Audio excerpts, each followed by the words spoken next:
नमस्कार। मैं डॉक्टर मौसी Meena, assistant professor, department zoology. आज हम सेल हाइब्रिडोमा टॉपिक की स्टडी करेंगे।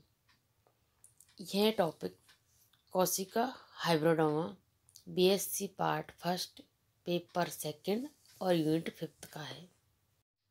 अब हम यहाँ पर हाइब्रिडोमा टेक्नोलॉजी के बारे में देखेंगे।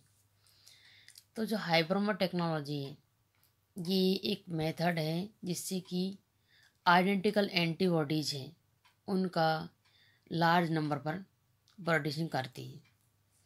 तो एक जो बी लिम्फोसाइट्स होता है और एक जो माइलोमा सेल्स हैं, उनके फ्यूजन से जो हाइब्रिड सेल्स हमें प्राप्त होती हैं उसे ही हाइब्रिडोमा कहते हैं।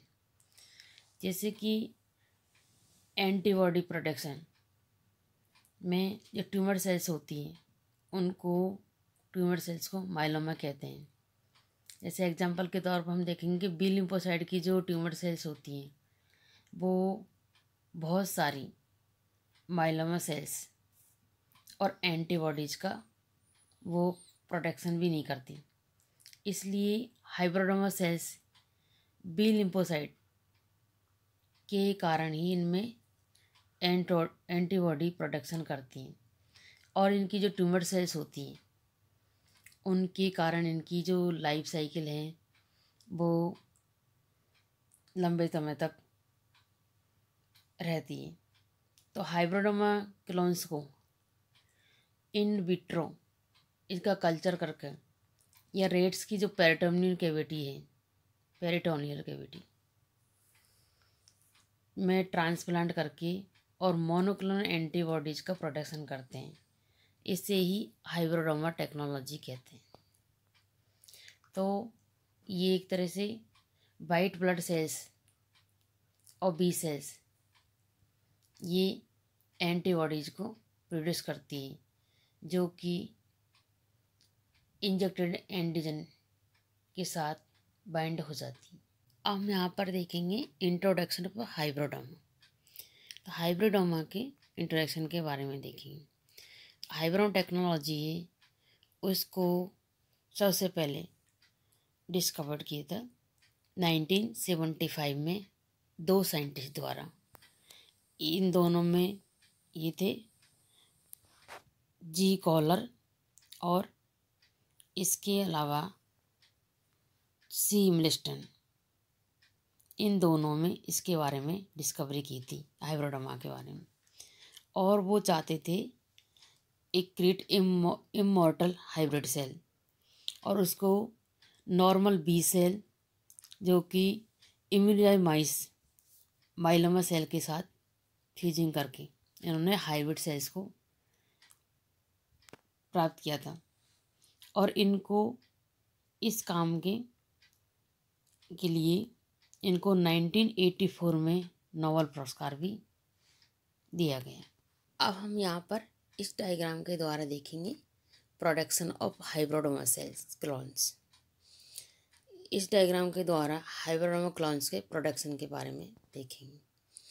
जो बी लिम्फोसाइट्स होते हैं जो कि हमें डायग्राम में अपर साइड में दिखाई दे रहा है, बी लिम्फोसाइट ये एक ही टाइप के एंटीबॉडीज़ का प्रोडक्शन करती है।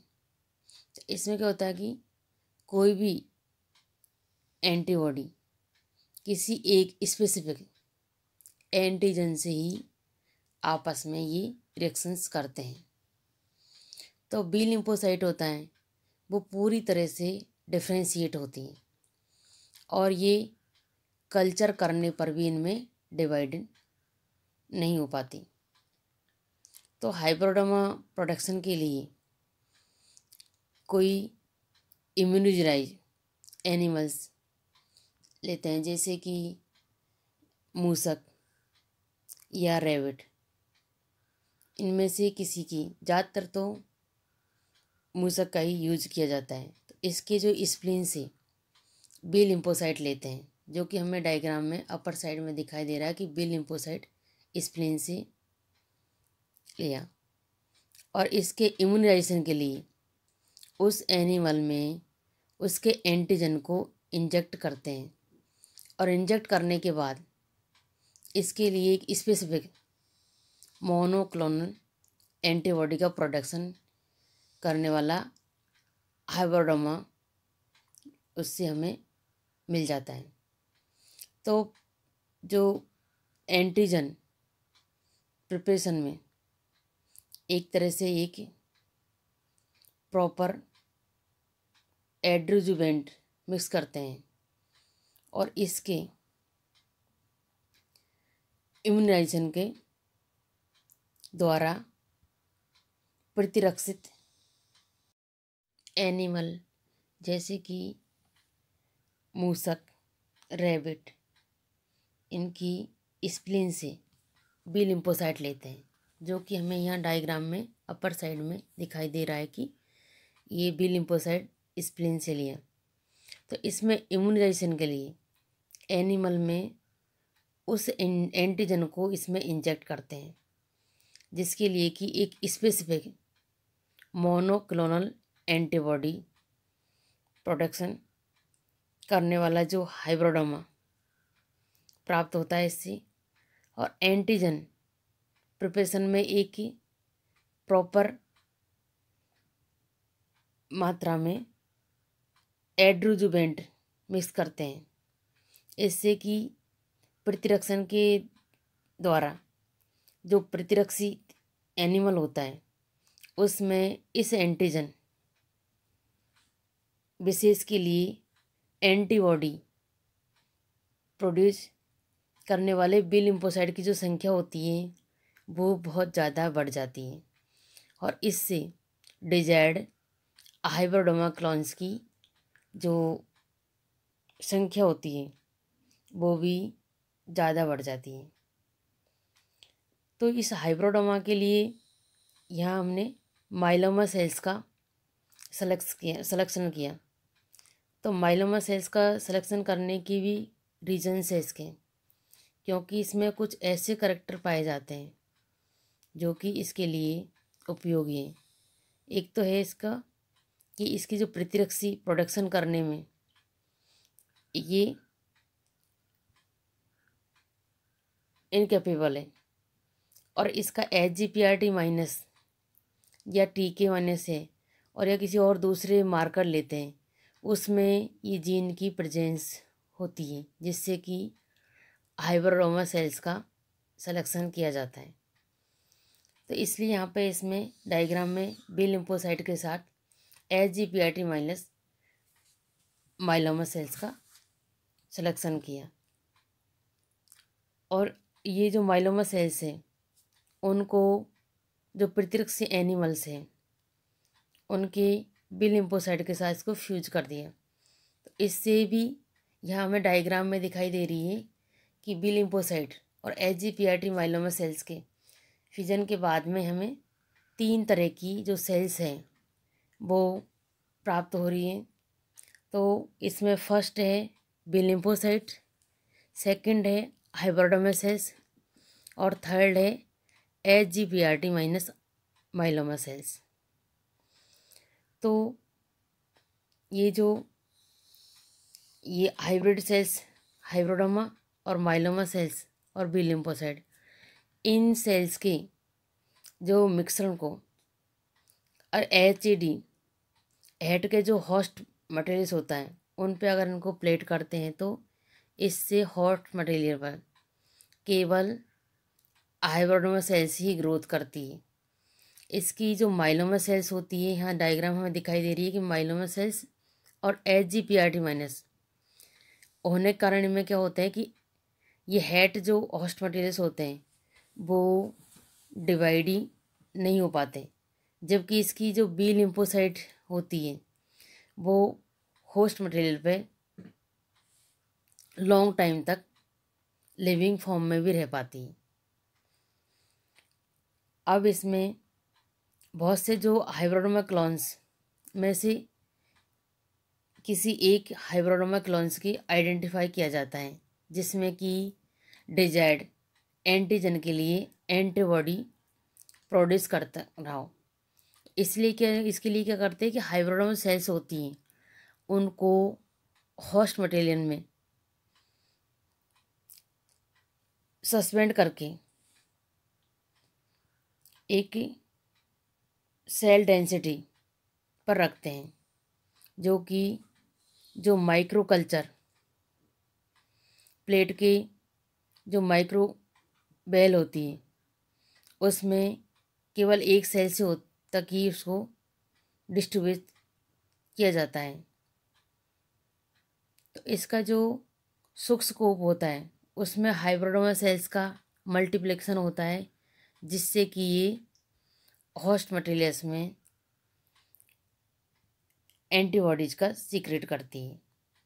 अब इसके जो सूक्ष्म स्कोप में होस्ट मटेरियल का जो एंटीजन के लिए स्पेसिफिक एंटीबॉडी की जो उपस्थित होती है उसका टेस्ट करते हैं। तो इसके लिए इसमें एलिसा टेस्ट ज़्यादा सेंसिटिव और ये तेज भी होता है। यहाँ हमने देखा कि जो हाइब्रिडोमा क्लोन्स का प्रोडक्शन में जो माइक्रोबियल कल्चर है उसमें माइक्रो क्लोन्ड प्राप्त होते, इनमें जो सूक्ष्म स्कोपोस हैं उनमें सेल्स को अलग करके इनके क्लोन रह जाते हैं। तो इन जो डिजायर्ड हाइब्रिडोमा क्लोन्स को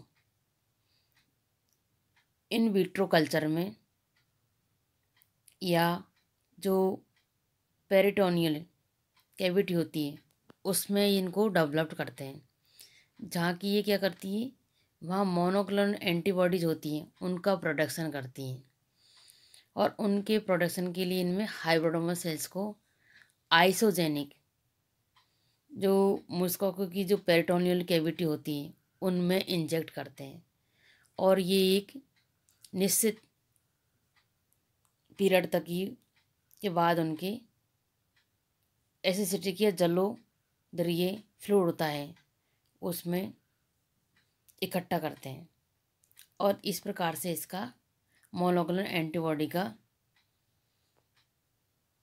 सेपरेशन और प्यूरिफिकेशन हो जाता है।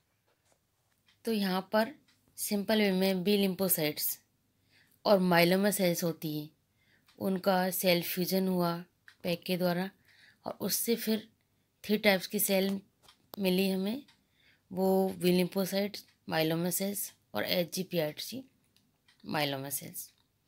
और इनको अगर हेट मीडियम में कल्चर किया तो उससे हाइब्रिडोसेम्स प्राप्त हुई, और इन जो हाइब्रिड सेल्स हैं वो उनसे सिंगल हाइब्रिड सेल को कल्चर किया उसको माइक्रोवेल में।